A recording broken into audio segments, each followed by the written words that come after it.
শিক্ষামন্ত্ৰী হৈ শিক্ষকক ককৰ্থনা হিমন্ত বিশ্ব শৰ্মাৰ।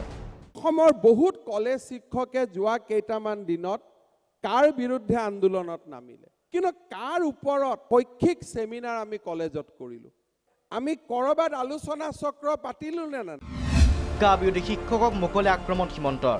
শিক্ষক সন্থাৰ অধ্যাপকে যেতিয়া ৰাস্তাত নামি পৰিছে কাখন লৈ, আমি যদি 1000 ছাত্ৰ বহি তেওঁক ভাষণ দিব কওঁ, তেতিয়াহ'লে তেওঁ কাৰ অনুচ্ছেদ 2, কাৰ অনুচ্ছেদ 6B বা কাৰ সংশোধন 1987, 1993, 2003 বিষয়ে আমাক ক'ব পাৰিবনে নাই?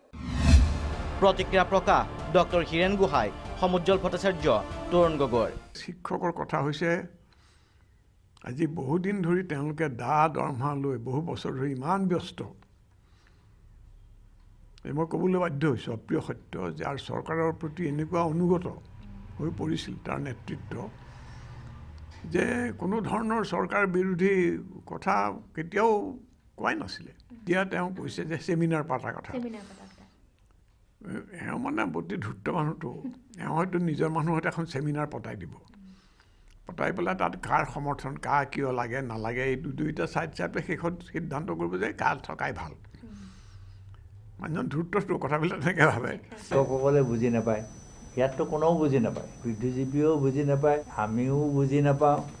এজনেই জ্ঞানী মানুহ আছে অসমত, সেইজনেই হ'ল হিমন্ত বিশ্ব শৰ্মা। জ্ঞানীয়েই হওক, ডক্টৰতেই হওক, ভাবিছোঁ আৰু কোনেও ডক্টৰটো পোৱা নাই, কোনেও বুজি নাপায়। ইংলিছো জানে, অসমীয়াও জানে, গীতাও জানে। এদিনটো তেওঁ কোৰাণৰো গুণ গাইছিল। পিছে বৰ্তমানলৈ শিক্ষামন্ত্ৰীক প্ৰত্যুত্তৰ দিবলৈ সাহস হোৱা নাই সদৌ অসম কলেজ শিক্ষক সন্থাৰ।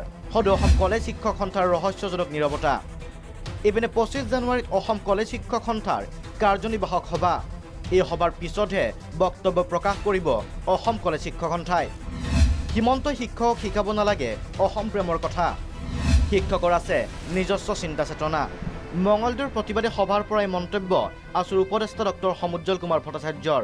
অসমৰ কলেজ শিক্ষকসকলৰ যিটো স্বাধীন মন, অসম প্ৰেম, অসমৰ খিলঞ্জীয়া মানৱী দায়বদ্ধতা, এই সম্পৰ্কত কি কৰিব লাগে মই যে কাৰো পৰামৰ্শৰ প্ৰয়োজন নাই। কলেজৰ শিক্ষকসকলক যিমানে হেঁচা প্ৰয়োগ নকৰক কিয়, অসমৰ সন্মানীয় কলেজ শিক্ষকসকলে অসম প্ৰেমেৰে উদ্বুদ্ধ হৈ খিলঞ্জীয়া মানৰ সংকটৰ সময়ত অভিভাৱকত্ব প্ৰদান কৰি বাট দেখুৱাৰ নেতৃত্ব গ্ৰহণ কৰি আছে আৰু গ্ৰহণ কৰি থাকিবই। শিক্ষামন্ত্ৰীজনৰ এই প্ৰত্যাহ্বানক এতিয়া অসম কলেজ শিক্ষক সন্থাই কেনেদৰে গ্ৰহণ কৰে সেয়া লক্ষণীয় হ'ব। ভিডিঅ' জাৰ্নেলিষ্ট অজয়ৰ সৈতে গুৱাহাটীৰ পৰা পল্লৱী বৰা আৰু মঙলদৈৰ পৰা দুলাল ডেকা, প্ৰাগ নিউজ।